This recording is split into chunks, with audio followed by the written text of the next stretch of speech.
All you need to know about a yoga teacher training. You will have to do a lot of practice. Depending on the teacher training, whether you do it online or whether you do it in person, it requires a regular yoga practice. And that is obviously when you are on the lectures itself and even outside on the lectures. Some teacher trainings, if they are online, they have these live classes with a lead teacher or with a teacher that it is delivering the physical and the asana practice. You get to do the live class sometimes 1 hour, sometimes 2 hours, sometimes more. It is also required that you do some practice outside of those live classes. If you're doing a teacher training in person, in a studio or somewhere that it's in a physical place, you have obviously those long practices, 2, 3, 4 hours with a lead trainer. And then the days that you are not in the physical space, that you are not doing the course in person, you're still required to practice outside, to go to your normal classes with your normal teacher or to your studio that it is in your area or do your online classes. Doing a teacher training requires a lot of practice. And this is great because this is your opportunity to grow your physical practice, grow in your postures, to get a deeper understanding of your body like you will never have an opportunity. If it's not in a teacher training, you probably will not be practicing so regularly and so consistently, and sometimes really challenging physical practice, not just because of where the teacher is taking us in terms of yoga poses and asanas, but also in terms of the length of time. Some of these practices can be up to 3 hours, 4 hours. And I know it sounds a lot and it sounds really long and oh my God, how can I practice for 3 or 4 hours? But that's the thing. You will practice, you will be supported by the group, you're training, you're challenging yourself, you're overcoming all these physical limitations or mind limitations that we put in ourselves. So this physical practice during the teacher training, it is amazing. One of the best things that you can do during your teacher training.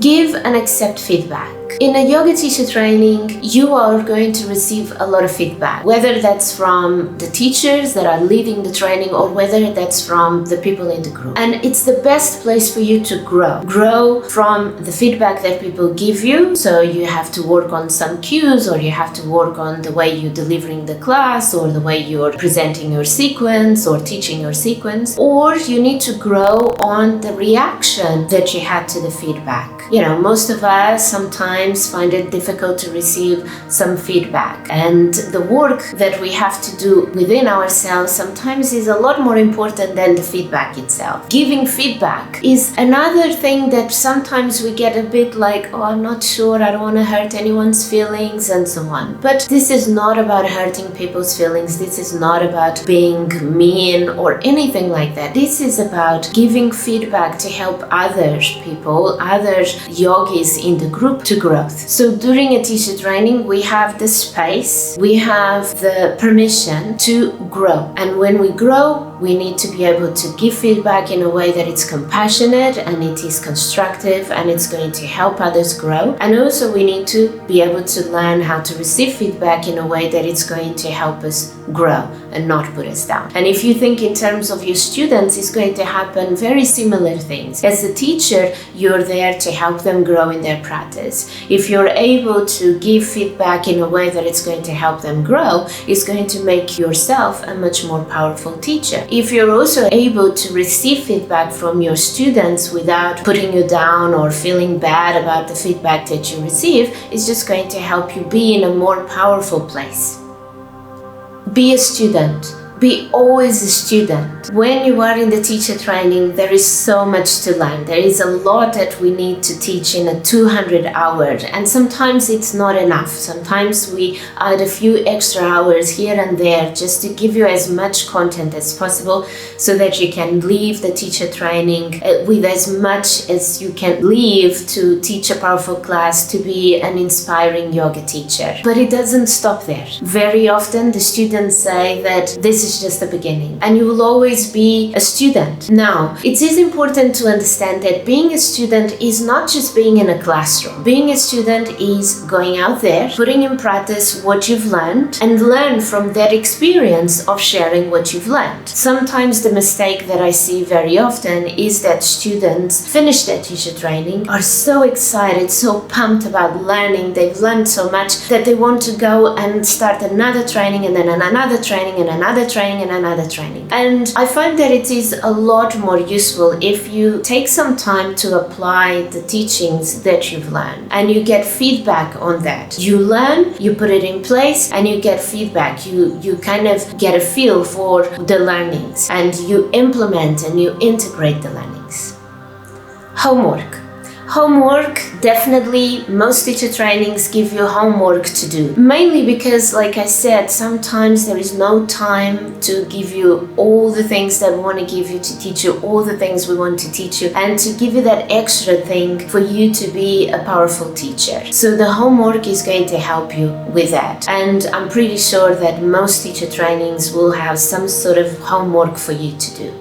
Be prepared to invest, not just in terms of money, but time and your energy, and just go full on. If you are spending this much money and time and dedication into a program, dedicate yourself 100%. The more you put into it, the more you get out of it. If you're going into it just half gas, just part-time, that's what you're going to get. You're going to get more just half of the teachings, part-time of the dedication. So if you go into it, go full on. You will not regret. The more you put into it, the more you get out. It is not for the experts. You become an expert as you train as a teacher, as you train in yoga. You're not an expert before you do a teacher training. You don't learn French and then sign up to a training to learn French. You go to the training to learn French. And here is the same thing. You want to learn yoga, you do a training on yoga. That could be a 200-hour teacher training. That could be a 50-hour training on some specific lineage of yoga, philosophy, anatomy. But you are in a beginner, you are someone with a basic learning, basic level of understanding, and you sign up for a training to become an expert, to become a master, or to learn a bit more.